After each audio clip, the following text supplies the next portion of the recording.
Bismillahirrahmanirrahim. Alhamdulillah wassalatu wassalamu ala Rasulillah wa ala alihi wa sahbihi ajma'in. Rabbi shrah li sadri wa yassir li amri wahlul 'uqdatam min lisani yafqahu qawli. Amma ba'd.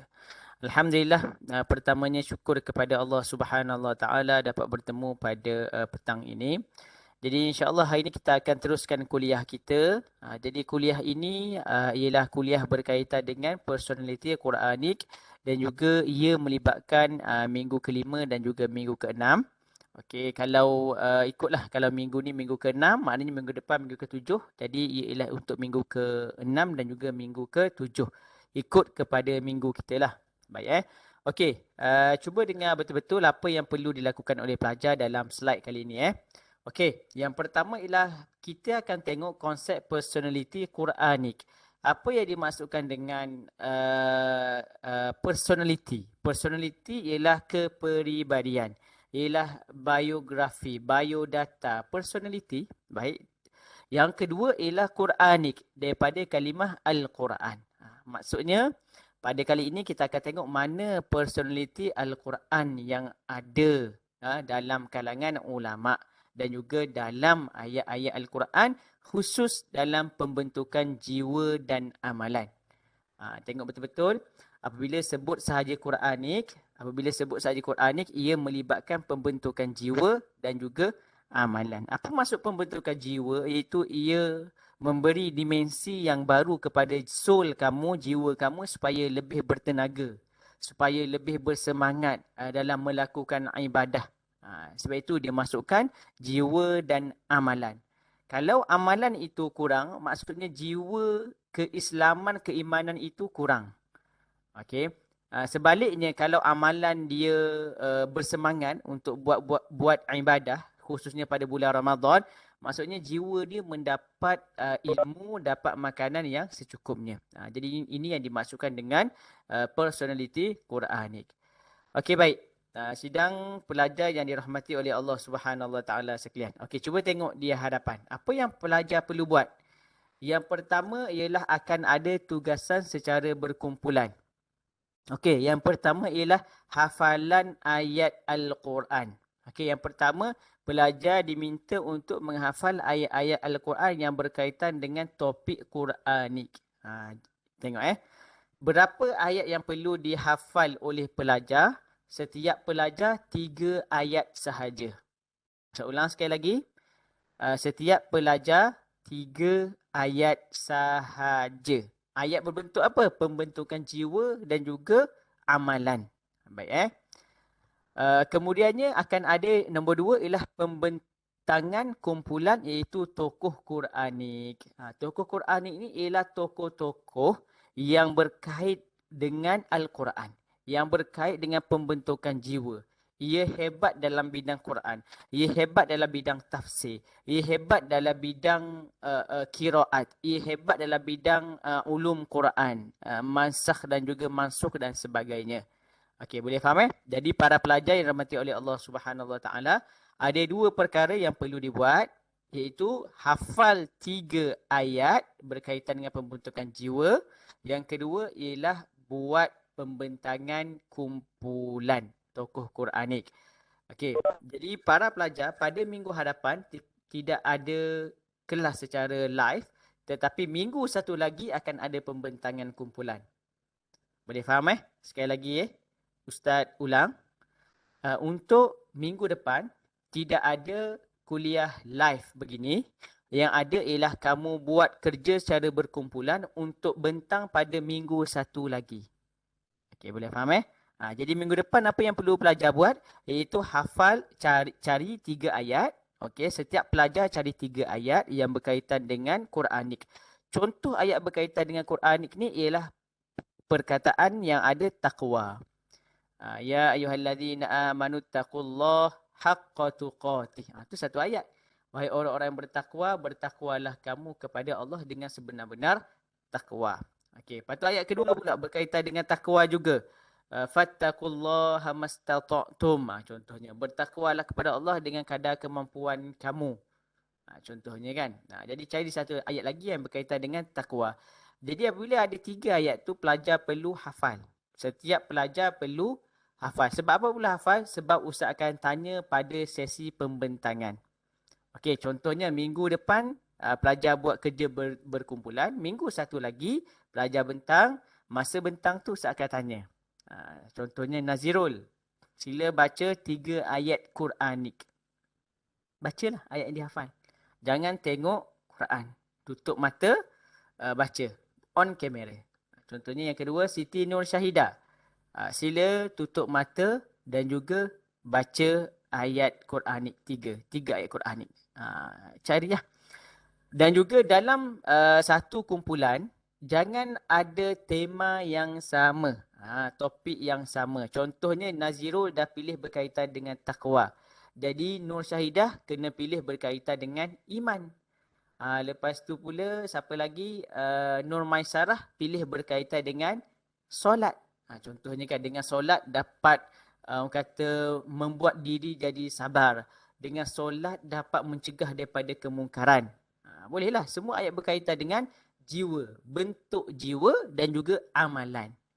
Jadi banyak lagi ayat berkaitan dengan taubat, ayat berkaitan dengan orang kata padang mahsyar, ayat berkaitan dengan kubur, ayat berkaitan dengan ikutlah mana-mana sekalipun.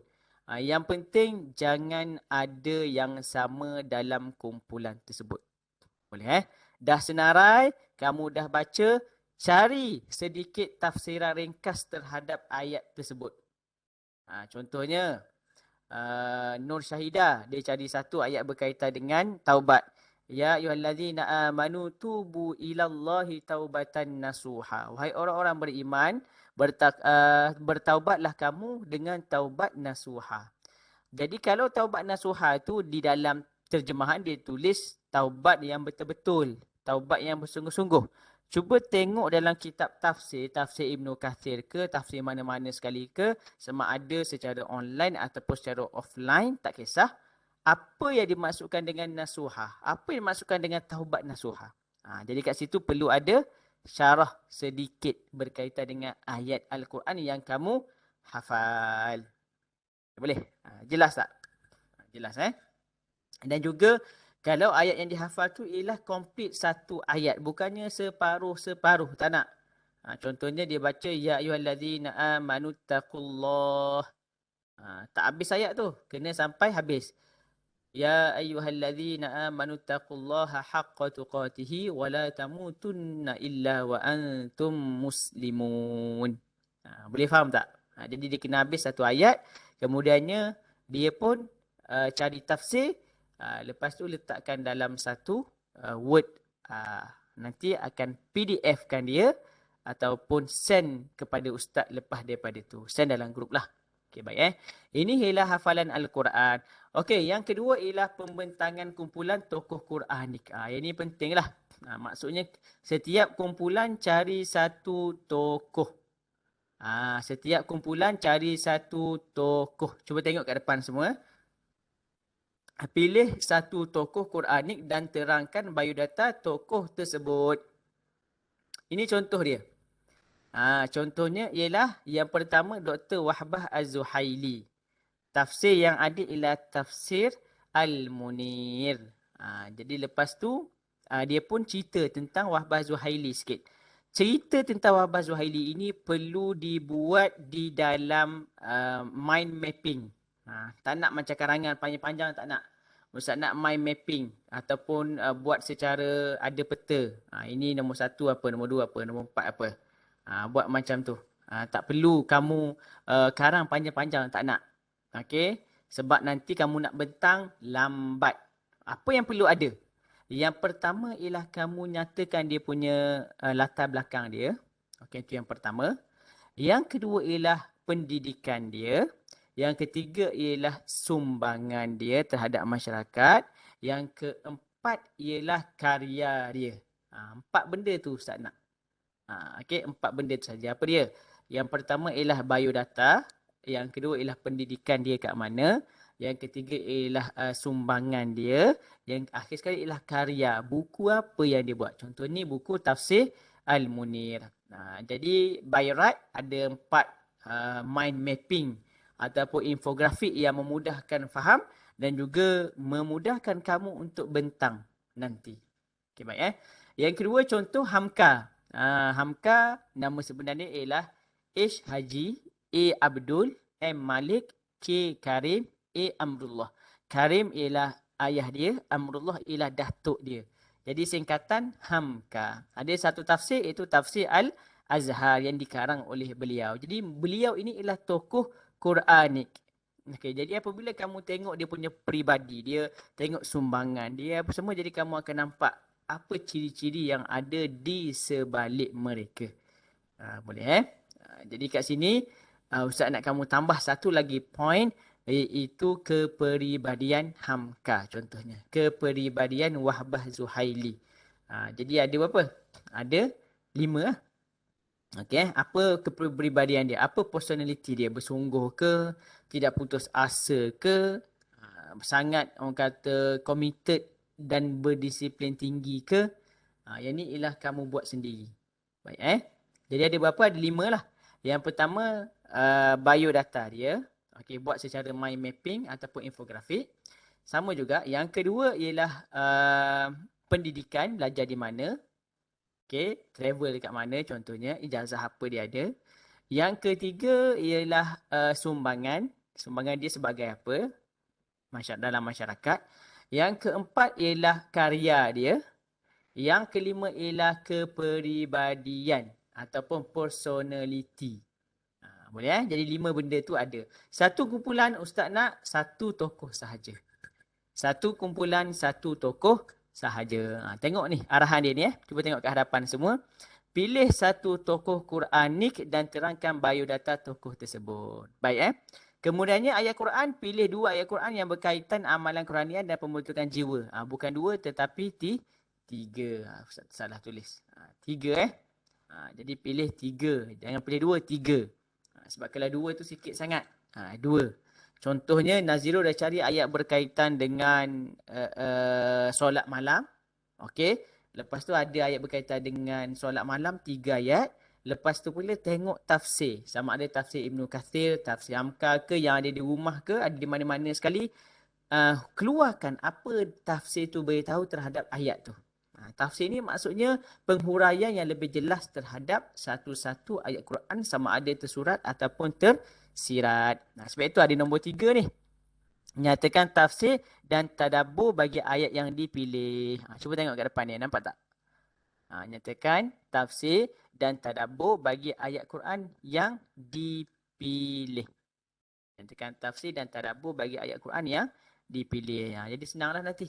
Kamu pilih sahaja. Okey, jelas Maknanya tokoh Quranik, ayat Quran seorang 3, iaitu ada konsep Quranik. Yang ketiga ialah tafsir tadabbur. Okey, kehidupan sebagai mahasiswa, kemudian kaitkan ayat Quran tersebut dengan kehidupan sebagai mahasiswa. Yang ni ialah pada poin yang kelima tadi, yang kamu buat tadi. Ingat tak ada 5 poin saya beritahu. Yang last kali ni kehidupan sebagai mahasiswa, kamu tak payah masuk pun tak apa. Cuma yang penting kamu beritahu apa kepribadian yang ada pada tokoh tu. Apa personality dia? Apa yang ada di sebalik ketokohan dia? Boleh? Kemudiannya amalan, simpulkan pembentangan dengan apa amalan yang boleh diamalkan berdasarkan ayat tersebut. Gabungkan. Okey, yang kelima tu samalah dengan yang terakhir tu sama dengan kelima lah. Apa yang kamu dapat daripada tokoh itu? Dah kaji, dah buat mind mapping, dah baca biografi, biodata dia, nyatakan. Dan juga yang terakhir sekali, jangan lupa pastikan para pelajar masuk pada page yang akhir sekali. Apa dia? Iaitu rujukan. Rujukan. Jadi kamu ambil contohnya Dr. Hamka ataupun Dr. Wahbah Zuhaili. Kamu rujuk daripada mana? Kalau rujuk daripada media sosial, tidak diterimalah. Ambil mana-mana PDF boleh. Okey, ambil daripada mana-mana PDF yang ada nama, yang ada tahun, yang ada tajuk jurnal, lepas tu ada nama pengarang. Yang tu dibenarkan untuk kamu rujuk. Tapi kalau kamu rujuk di media sosial, IG ataupun FB, tidak diterima sama sekali. Okay, boleh faham tak? Jelas setakat ni maksudnya dalam apabila kamu susun nanti, okey, part yang pertama ialah tokoh. Yang kedua ialah ayat Al-Quran Okey, setiap seorang 3 senarai kan. Lepas tu yang keempat akhir sekali ialah rujukan. Boleh faham Baik. Okey, now kita masuk kepada ayat 1. Okey, ini ialah ayat berkaitan dengan Quranik. Ayat berkaitan dengan Quranik surah Ar-Ra'd ayat yang ke-9 ke-19. Okey, cuba tengok apa yang ayat Quran ini nak beritahu kepada kita semua. Okey, iaitu orang yang menginsafi dan beriman dengan kebenaran Al-Quran. Nah, sebab apabila kita cerita saja berkaitan dengan Quranik, maksudnya ia mesti beriman dengan kebenaran Al-Quran. Nah, ini contoh Ini contoh. Kamu boleh ambil ayat ini juga sebagai pembentukan jiwa. Apa dia tema dia? Iman kepada Quran. Boleh Okey, apa ayat dia? A'udzu billahi minasyaitonir rajim. أفمن يعلم أنما أنزل إليك من ربك الحق كمن هو أعمى إنما يتذكر أولو الألباب. Apa maksud dia? Maka apakah orang yang mengetahui bahawa apa yang diturunkan Tuhan kepadamu adalah kebenaran sama dengan orang yang buta? Hanya orang berakal sahaja yang dapat mengambil pengajaran. Okey, jadi kat sini ialah Allah istifham, tanya kepada kita. Istifham ingkari. Maksudnya tanya bukan untuk tahu, tanya untuk beritahu. Allah tanya apa? Maka apakah orang-orang yang mengetahui bahawa apa yang diturunkan Tuhan kepadamu adalah kebenaran sama dengan orang yang buta? Maksudnya apa yang Allah beritahu dalam Quran turun kepada kita itu ialah kebenaran. Adakah sama orang yang tahu ataupun orang yang a'ma, yang buta? Ya'lamu ialah orang yang tahu. Okey. A'ma ialah orang yang tak tahu, orang yang buta. Sama tak? Sama tak apabila orang buta, dia baca buku dengan orang yang celik baca buku lain. Orang yang celik dia baca buku, dia boleh faham. Tapi orang buta, dia baca buku, dia tidak faham. Ini analogi yang Allah bagi. Adakah sama orang yang turun Quran dengan kebenaran itu yang dapat melihat kebenaran Quran dengan orang yang buta yang tak nampak kebenaran Quran, yakni orang kafir? Maka Allah sambung lagi, sesungguhnya hanya orang berakal saja yang dapat mengambil pelajaran. Ulul albab maksud dia berakal. Boleh Ini Allah tanyalah kepada kita ni. Okey, ayat yang kedua, cuba tengok semua di hadapan. Orang yang menjadikan Quran sebagai peringatan tentang kebesaran Allah. Hadza balaghun linnasi waliyunzaru bihi waliya'lamu annama huwa ilahun wahidun waliyadzakkara ulul albab. Dan Al-Quran adalah penjelasan yang sempurna bagi manusia agar mereka diberi peringatan dengannya. Okey. Agar mereka mengetahui bahawa dia adalah Tuhan yang Maha Esa dan orang yang bakal mengambil pelajaran. Okey, baik Ini terulang 2 kali ni Ustaz Badar.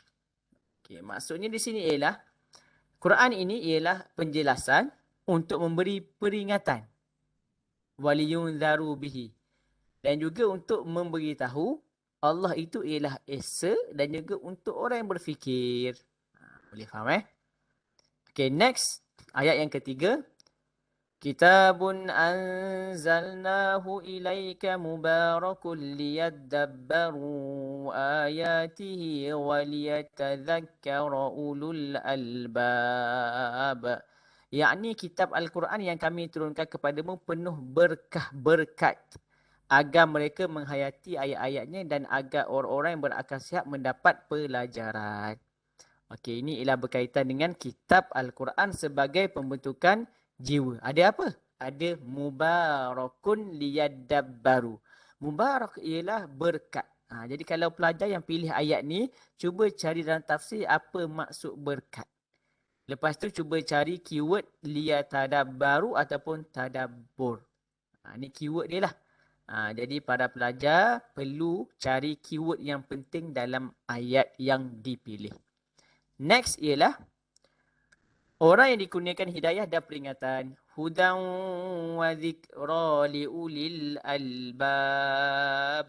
Untuk menjadi petunjuk dan peringatan bagi orang-orang yang berfikiran sihat. Maknanya Al-Quran ini untuk petunjuk dan peringatan bagi orang-orang berfikiran sihat. Ini separuh je diambil ayat ni. Jadi kamu jangan ambil separuh. Kamu ambil satu ayat penuh.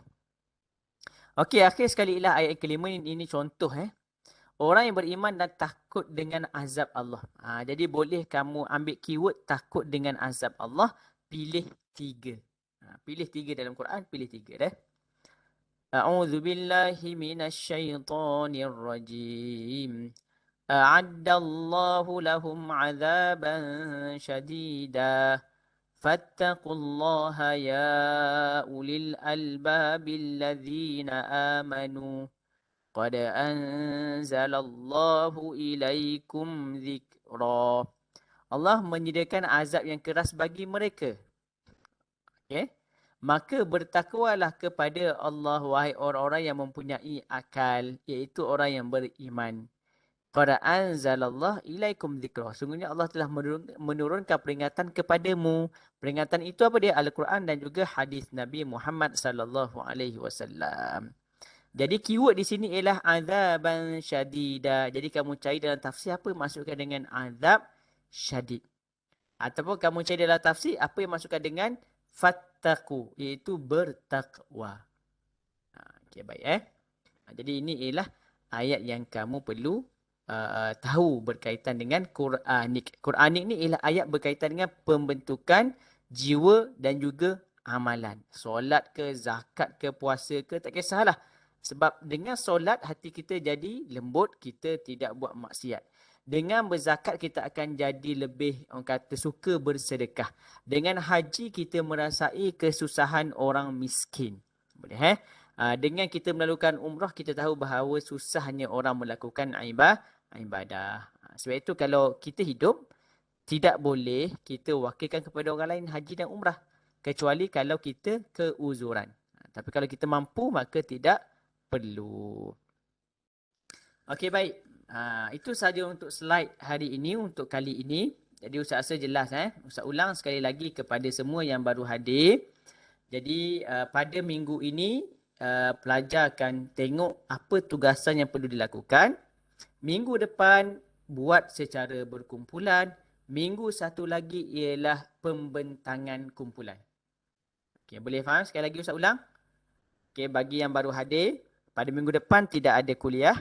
Minggu satu lagi akan ada kuliah pembentangan tugasan secara berkumpulan. Apa yang perlu dibentang oleh pelajar? Okey, iaitu yang pertama ialah nyatakan tokoh Quranik. Okey. Yang kedua ialah hafal 3 ayat Al-Quran berkaitan dengan kerohanian. Setiap pelajar pilih satu tema. Contohnya dalam satu kumpulan ada 3 orang. Afikah, Nur Maisarah dan juga Ummu Syifa. Afikah pilih takwa. Jadi dia cari 3 ayat takwa. Nur Maisarah contohnya berkaitan dengan beriman dengan Quran. Cari 3 ayat beriman dengan Quran. Ummu Syifa cari berkaitan dengan taubat. Jadi cari 3 berkaitan dengan taubat. Bila dah jumpa, dah cari hafal. Lepas hafal, cuba cari tafsiran berkaitan dengan keyword yang ada di dalam ayat Quran tersebut. Macam tadilah. Keyword dia apa? Takwa. Keyword dia apa dia? Liyatadabbaru. Keyword dia apa dia? Azaban syadida. Keyword dia apa dia? Haqqa tuqatih. Jadi kat situ boleh pelbagai. Tubu ilallah taubatan nasuha ke. Ikutlah apa semua. Banyak berkaitan dengan ayat-ayat kerohanian. Beriman kepada Allah, beriman kepada hari akhirat, beriman kepada malaikat, beriman kepada Quran, beriman kepada Nabi, ataupun beriman kepada qada dan juga qadar. Banyak ayat Al-Quran ada. Okay, baik. Jangan sempitkan kamu punya pemikiran. Luaskan pemikiran kamu supaya kamu dapat cari ayat.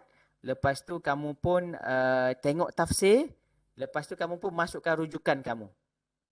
Rujukan kamu ambil daripada mana? Itu penting. Ustaz kata tak nak daripada blog, tak nak daripada Wikipedia, tak nak daripada media sosial, Facebook, IG, semua Ustaz tak nak. TikTok tak nak. Yang nak ialah website yang berautoriti seperti Jabatan Mufti ke, kementerian ke, bolehlah. Yang kedua ialah mana-mana kertas kerja yang ada PDF. Tapi kamu kena masukkan last kali tu. Okey, ya contohnya yang pertama daripada jurnal pertama. Yang kedua jurnal kedua, yang ketiga ialah jurnal yang ketiga. Okey. Dalam tokoh Quranik, pilih satu tokoh sahaja, iaitu ahli tafsir ataupun orang yang hebat dalam bidang Al-Quran. Kemudiannya pastikan kamu tengok 5 aspek. Yang pertama ialah biografi, biodata dia. Yang kedua ialah pendidikan dia. Yang ketiga ialah sumbangan. Yang keempat karya. Yang kelima ialah kepribadian orang tersebut. Tokoh tersebut. Apa yang dia ada. Apa yang dia nak. Apa yang dia sumbang. Boleh. Itulah beberapa perkara yang perlu dilakukan oleh para pelajar. Okey, setakat ni ada beberapa soalan daripada pelajar sebelum kita pergi kepada next topik. Boleh tanya kepada Ustaz. Takut tak faham ke boleh terus tanya Ini tugasan kumpulan yang pertama ni Tugasan kumpulan yang pertama. Jadi kalau tidak faham, Ustaz syorkan untuk tanya kepada Ustaz. Okey, submit kepada Ustaz dalam bentuk Word dan PDF. Submit kepada Ustaz dalam bentuk Word dan juga PDF. Jadi ketika mana kamu bentang tu, kamu hanya kamu hanya share slide, share screen sahaja nanti. Supaya pelajar yang lain pun boleh tengok apa hasil kerja kamu. Kamu share screen hanya berkaitan dengan tokoh. Lepas tu untuk Quran, ayat-ayat Quran tu, Ustaz akan tanya kepada kamu. Contohnya kumpulan pertama ada 4 orang. Ustaz akan tanya setiap seorang. Okey, Syahidah baca 3 ayat tanpa tengok Quran. Tutup mata. Ummu Syifa baca ayat Quran tanpa tengok Quran, tutup mata. Okey, nampak tak? Itu cara dia. Kalau semua betul, maka akan dapat 10 markah. Tapi kalau ada banyak salah, ada yang tak hadir ke, yang tak ingat ke, akan dipotonglah 1 markah. Boleh faham tak? Semua itu ialah tugasan kita. Nanti masing-masing buat, nanti gabungkan dalam Word dan juga PDF kan dia. Hantar yang Word dan juga PDF kepada Ustaz. Markah untuk teknikal pun ada. Susun bagi cantik. Jangan susun ikut suka. Susun lebih-lebih kurang. Ustaz nampak kalau buat lebih kurang maka buat last minute. Bila last minute tak cantik, Ustaz akan potong markah. Markah dia akan kurang. Markah pelajar yang lain akan lebih lah. Boleh? Boleh jelas tak setakat ni? Okey, jelas Jadi tak ada apa-apa soalan tu. Dalam ruangan chat pun tidak ada apa-apa soalan. Maksudnya fahamlah. Jadi sila hantar pada minggu depan, minggu satu lagi. Jadi kamu ada masa minggu depan. Lepas tu minggu satu lagi bentang dan juga hantar. Hantar pada waktu kelas kita lah. Pada waktu kelas kita hantar tugasan ini. Jadi buat yang terbaik. Okey, jangan buat sambil lewa kerana Ustaz akan nilailah kamu punya kerja itu semasa kamu bentang. Macam mana kamu bentang. Kat situ ada markah. Lepas tu bagaimana kamu baca ayat Al-Quran, kamu tafsirkan ayat Quran. Kat situ pun ada markah. Bagaimana kamu punya rujukan. Rujukan pun kena yang betul lah. Macam Ustaz beritahu tadi. Jangan rujuk Wikipedia sahaja. Tak boleh. Rujuk Wikipedia pun tak boleh. Itu bukannya sumber yang betul. Google sahaja keluarlah orang kata apa nama tu blog-blog. Blog-blog sport tu kalau boleh elakkan. Sebab ia tidak ada orang kata authority. Baik Boleh faham tak setakat ni semua Ustaz, Baik. saya ada soalan. Jadi ada apa soalan? Tak ada? Saya ada Ada apa soalan. soalan ke? Saya nak tanya satu soalan. Macam contoh tokoh Quran ni kan. Contoh macam contoh-contoh dalam bidang fiqh pun dia kira tokoh Quranik ke? Okey, terima kasih Nazirul. Bukan. Kalau dalam bidang Quran bukan tokoh Quranik. Okey, dalam bidang Quran sahaja, bukan dalam bidang fiqh. Kalau bidang fiqh itu kita akan buat tugasan ijtihadik nanti. Ini tugasan pertama ni untuk Quranik sahaja. Nanti kita ada apa dia? Kita ada ensiklopedik, kita ada ijtihadik. Yang ijtihadik ialah berkaitan dengan fiqh ataupun fiqh ataupun undang-undang Islam. Boleh faham Nazirul? Okay. So, basically dia macam lebih kepada tokoh tafsir lah macam tu eh? Ya, betul. Tokoh Okay, tafsir faham. Terima ataupun kasih. tokoh orang kata orang yang mampu menterjemahkan Quran ataupun dia hebat dalam bidang tajwid. Banyak ataupun dia hebat dalam bidang ulum Quran. Dia hebat dalam bidang orang kata perbahasan berkaitan dengan asbabun nuzul. Boleh juga, tidak ada Kalau masalah. macam tulis Quran pun boleh kan? Macam Abu Aswad Ali. Boleh, boleh. Okay, Abu terima Aswad Adu kasih. Ali. Boleh, tak ada masalah. Khalil bin Ahmad Al-Farahidi pun boleh juga. Orang yang mula-mula letak baris ataupun letak titik. Tu penting tu. Sebab tak ramai yang kenal dia. Sebab kan dia tu yang dah silam terdahulu. Boleh kamu naikkan semua nama dia, kaji, tengok mana-mana penulisan yang ada, kamu buat dalam bentuk infografik yang cantik supaya dapat share kepada kawan-kawan yang lain. Ustaz pun dapat tengok dan juga dapat bagi markah yang terbaik. Okey, baik. Terima kasih. Soalan Naziro jelas. Okey, yang lain ada soalan tak? Ada apa-apa soalan tak yang lain? Ummu Syifa, Syafiqah ke Zulaika, Alia, Akmal, Farishah? Tak ada apa soalan. Jadi kalau tak ada apa-apa soalan, saya rasa itu sahajalah untuk pada hari ini yang berkaitan dengan slide ini.